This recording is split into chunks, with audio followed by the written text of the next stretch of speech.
नमस्कार साथियों, आपका मेरे चैनल टाक लाफुली में एक बार फिर से स्वागत है। हाजिर हूं एक नई वीडियो के साथ। आज की वीडियो में मैं आपको बताऊंगा कि बाबा साहब अम्बेडकर की वकालत की दुनिया में कितनी धाक थी।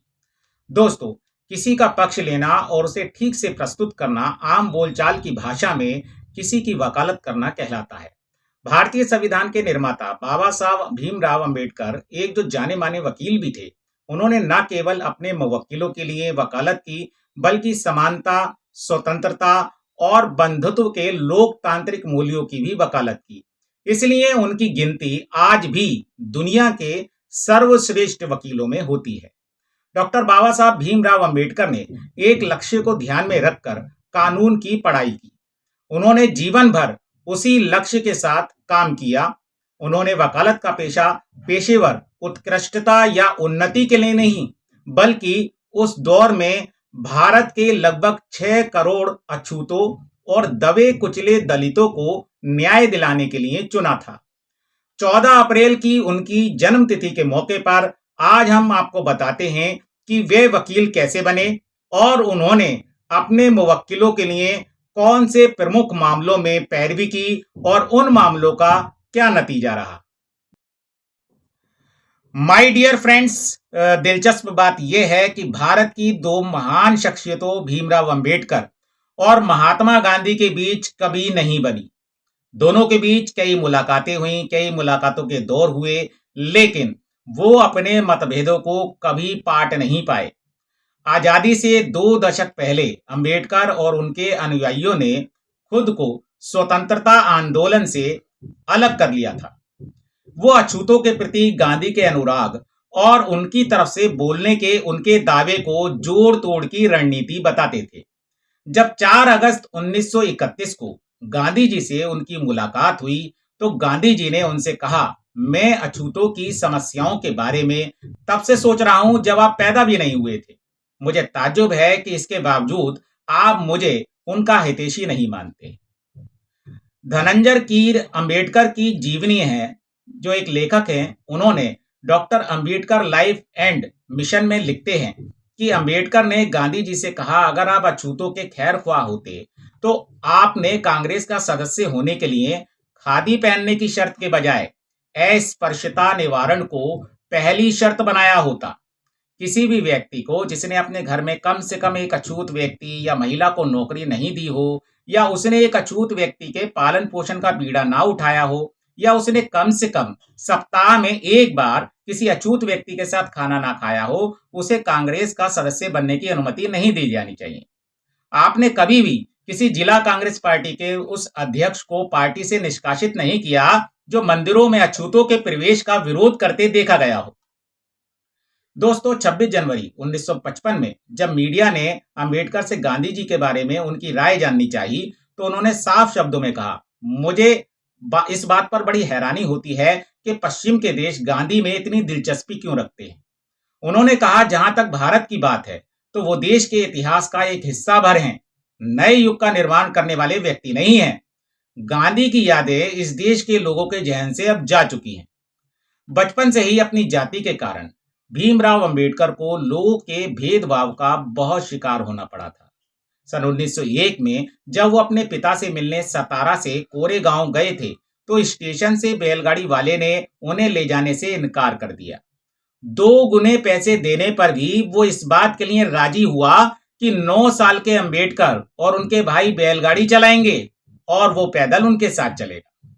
1945 में जब वायसराय की काउंसिल के लेबर सदस्य के रूप में भीमराव अंबेडकर उड़ीसा के पुरी में मौजूद जगन्नाथ मंदिर गए, तो उन्हें मंदिर में प्रवेश तक नहीं करने दिया। दोस्तों, उसी साल जब वो कलकत्ता में मेहमान के तौर पर एक शख्स के यहाँ गए, तो उसके नौकर ने ये कहते हुए उन्हें खाना परोसने से इनकार कर दिया कि वो महार जाति से हैं। यही कारण थे कि उनकी वजह से डॉक्टर भीमराव अंबेडकर ने अपनी जवानी के दिनों में जाति व्यवस्था की वकालत करने वाली मनुस्मृति को जलाया था। डॉक्टर भीमराव अंबेडकर अपने जमाने में भारत के संभवतः सबसे पढ़े लिखे व्यक्ति थे। उन्होंने मुंबई के मशहूर एल्फिस्टन कॉलेज से बीए की डिग्री ली थी और बाद में उन्होंने कोलंबिया विश्वविद्यालय और लंदन स्कूल ऑफ इकोनॉमिक्स से उन्होंने पीएचडी की डिग्री हासिल की थी। शुरू से ही वो पढ़ने के शौकीन तो थे ही, बागवानी करने और कुत्ते पालने के भी शौकीन थे। कहा जाता है कि उस जमाने में उनके पास देश में किताबों का बेहतरीन कलेक्शन था। मशहूर किताब इनसाइड एशिया के लेखक जॉन गुथेर ने लिखा है कि 1938 में जब राजगृह में अंबेडकर से मेरी मुलाकात हुई थी तो उनके पास 8,000 किताबें थीं और उनकी मौत के दिन तक ये संख्या बढ़कर 35,000 हो चुकी थी। बाबा साहब अंबेडकर के निकट सहयोगी रहे शंकरानंद शास्त्री अपनी किताब my experiences and memories of doctor Baba Saheb Ambedkar में ये लिखते हैं कि मैं रविवार 20 दिसंबर 1944 को दोपहर 1 बजे अंबेडकर से मिलने उनके घर गया।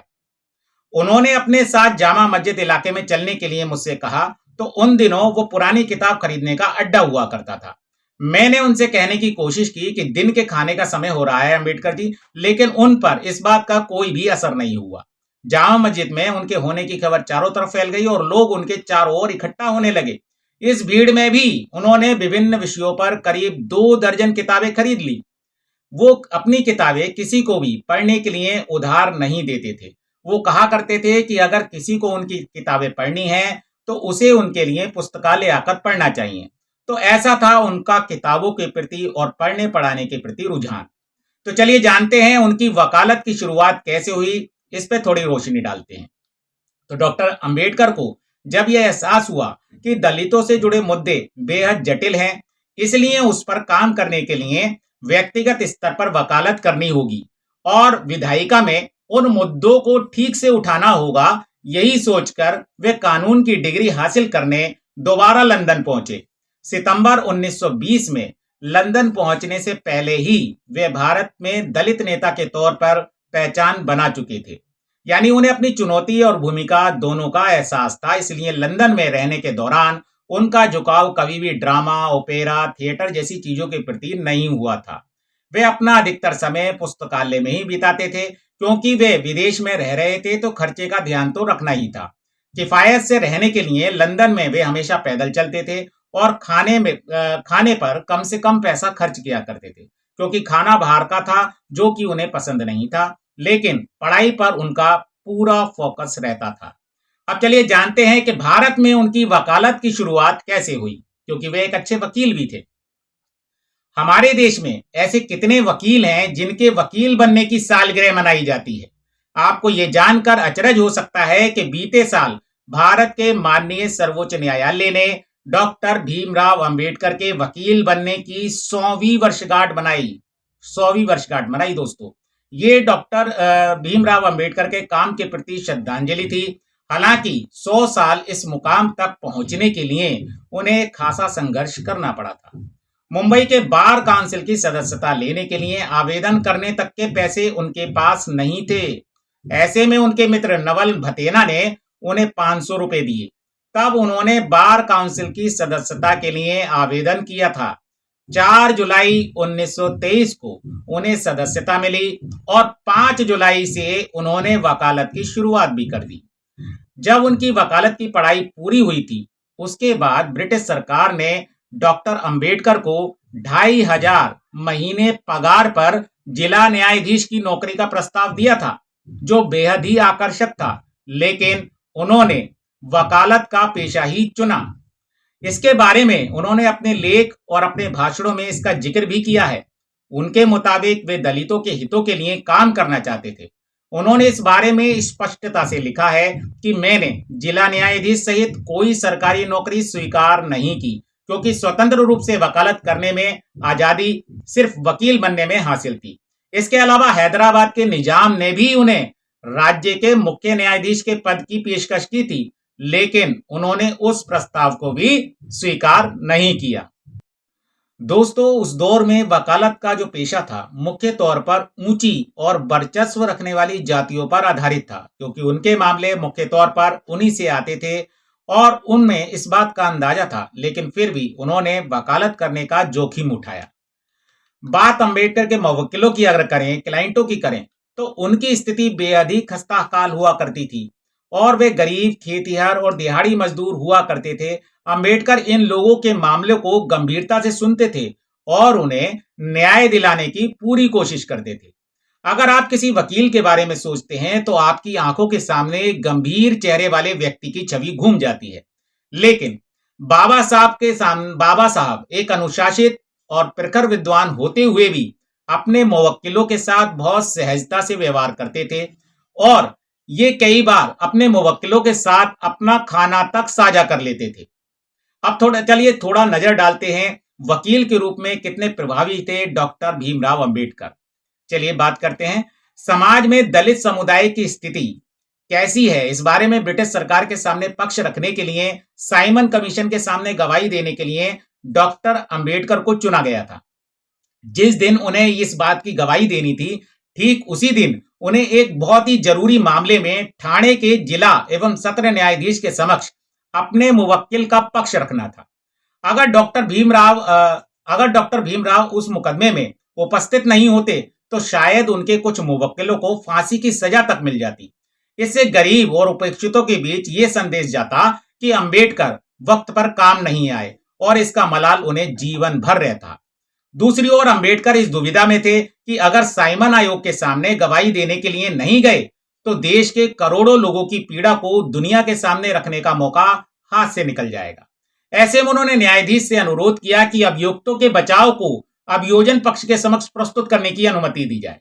अमूमन होता यह है कि अभियोजन पक्ष का भाषण पहले होता है, लेकिन डॉक्टर अंबेडकर की स्थिति को ध्यान में रखते हुए उन्हें अपना पक्ष रखने की अनुमति दी गई। डॉक्टर अंबेडकर के द्वारा बचाव के लिए दिए गए तर्कों की सटीकता और उनका आत्मविश्वास इतना मजबूत था कि इससे कोई आश्चर्य की बात नहीं है कि उन मामलों में अधिकांश अभियुक्तों को बरी कर दिया गया। हालांकि जब न्यायाधीश ये फैसला सुना रहे थे तब अंबेडकर साइमन कमीशन के सामने देश के दलितों की स्थिति पर अपना पक्ष रख रहे थे। आइए कुछ जिक्र करते हैं, कुछ प्रमुख मुकदमों का जिक्र कर लेते हैं जिनका अंबेडकर जी ने लड़ा था। पहला केस था आर.डी. कर्वे और समाज स्वास्थ्य पत्रिका का मुकदमा। Doctor RD. कर्वे उस समय के नामचीन समाज सुधारक हुआ करते थे। वे महिलाओं के स्वास्थ्य और यौन शिक्षा के बारे में जागरूकता पैदा करने की कोशिश कर रहे थे। आजादी से पहले भारत में यौन शिक्षा के बारे में बात करना लगभग असंभव था। कई जगहों पर उनकी सार्वजनिक तौर पर आलोचना होती थी। डॉक्टर कर्वे को रूढ़िवादी समाज के गुस्से का सामना करना पड़ रहा था। उन पर मुकदमा दर्ज हुआ था कि अपनी मासिक पत्रिका समाज स्वास्थ्य के जरिए वे समाज में अश्लीलता फैला रहे हैं। डॉक्टर अंबेडकर ने उनकी तरफ से लड़ना स्वीकार किया। ये 1934 की बात है। इस पत्रिका में यौन शिक्षा पर लेख प्रकाशित हुआ करते थे। अदालत ने उनसे पूछा कि पत्रिका में दी गई जानकारी अश्लील और तोड़ मरोड़ कर पेश की गई है, इसमें उनकी क्या राय है। तब डॉक्टर अंबेडकर ने कहा था कि अगर कोई यौन समस्याओं के बारे में लिखता है तो उसे अश्लील नहीं माना जाना चाहिए। उन्होंने अपनी दलील देते हुए यह भी कहा था कि अगर लोग अपने मन के सवाल पूछते हैं और इसे विकृति मानते हैं तो केवल ज्ञान ही विकृति को दूर कर सकता है, यदि नहीं तो ये कैसे दूर होगा। इसलिए उन सवालों के जवाब डॉक्टर कर्वे को देना चाहिए। हालांकि डॉक्टर अंबेडकर ये मामला हार गए थे, लेकिन कहा जाता है कि उनकी प्रगतिशील सोच और मदद के चलते कर्वे आखिर में ये मामला जीतने में कामयाब हुए थे। ऐसा ही एक अन्य मामला था महाड़ सत्याग्रह का मामला। सदियों तक अछूतों को सार्वजनिक जल स्रोत से पानी पीने का अधिकार नहीं था।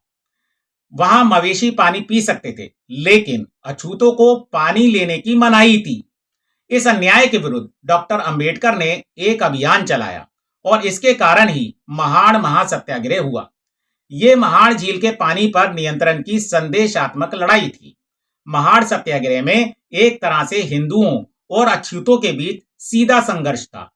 हिंदुओं की ओर से कुछ असामाजिक तत्वों ने अछूत समुदाय के लोगों पर भी हमला किया था ताकि वे लोग महाड़ झील पर ना आए और पानी को ना छुएं।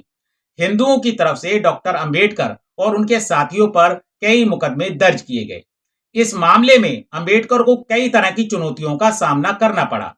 वकील के तौर पर अंबेडकर ने जानबूझकर खटीक मुस्लिमों का जिक्र किया था, क्योंकि हिंदू ये स्वीकार नहीं कर सकते थे कि खटीक को यहां से पानी मिलता है, नहीं तो सवर्णों की भी झील की शुद्धता का मुद्दा उठ जाता। तब इसकी सत्यता का पता चला कि ये झील 250 साल से भी ज्यादा पुरानी है और यहां से केवल सवर्ण हिंदुओं को ही पानी मिलता है। अंबेडकर ने अदालत में यह भी साबित किया कि झील नगर निगम की जमीन पर है, इसलिए इसे सभी के लिए खोला जाए। हाई कोर्ट ने अंबेडकर की दलील स्वीकार करते हुए इसे सभी के लिए खोलने के निर्देश दिए। अदालत ने माना कि यह आंदोलन किसी एक झील या जल निकाय तक सीमित नहीं है, बल्कि सभी सार्वजनिक जल निकायों पर भी लागू होगा और किसी की जाति और सामाजिक स्थिति को देखकर उसे पानी लेने से मना नहीं किया जा सकता। अब जानते हैं अंबेडकर जी के वकील होने के नाते एक अच्छे वकील में क्या गुण होने चाहिए। इस पर भी उन्होंने अपनी एक राय व्यक्त की थी। डॉक्टर अंबेडकर एक अच्छे वकील से क्या अपेक्षा रखते थे, तो इसका विवरण गायकवाड़ ने अपनी पुस्तक में दिया है। उनका मानना था कि एक अच्छा वकील वह होता है जिसे कानून के मौलिक सिद्धांतों की समझ हो। दूसरी बात, सामान्य ज्ञान की आधारभूत जानकारी हो, किसी विषय को व्यवस्थित रूप से प्रस्तुत करने की कला आती हो, संवाद और तर्कों में सत्यता हो, स्पष्ट भाषा में अभिव्यक्त करने की क्षमता हो, पूछे गए प्रश्नों के उत्तर देने की हाजिर जवाबी हो। यही सारे गुण अंबेडकर जी ने एक अच्छे वकील में माने थे। डॉक्टर अंबेडकर के मुताबिक एक अच्छी वकील में सोच समझने की, तर्क करने की क्षमता होनी चाहिए। वकालत के चलते ही डॉक्टर अंबेडकर को पूरे महाराष्ट्र का दौरा करना का मौका मिला था। उन्होंने लोगों के दुख को करीब से देखा था, इसलिए जब वे संविधान सभा के प्रारूप समिति के प्रमुख बने तो उनके अनुभव का लाभ पूरे देश को मिला। इसलिए उनकी वकालत न केवल अदालतों में बल्कि देश के कोने कोने और दुनिया भर में बेजुबानों की आवाज बन गई। जब भी मानवता, समानता, भाईचारा और लोकतंत्र के मूल्यों की बात आती है तो डॉक्टर अंबेडकर का योगदान याद आता है। इसी के साथ मैं अपनी वाणी को विराम देता हूं। दोस्तों, मेरी आज की ये वीडियो डॉक्टर भीमराव अंबेडकर पर आधारित थी। आपको कैसी लगी कमेंट करके जरूर बताइएगा। वीडियो को अंत तक देखने के लिए और मुझे सुनने के लिए आपका बहुत बहुत धन्यवाद। नमस्कार साथियों।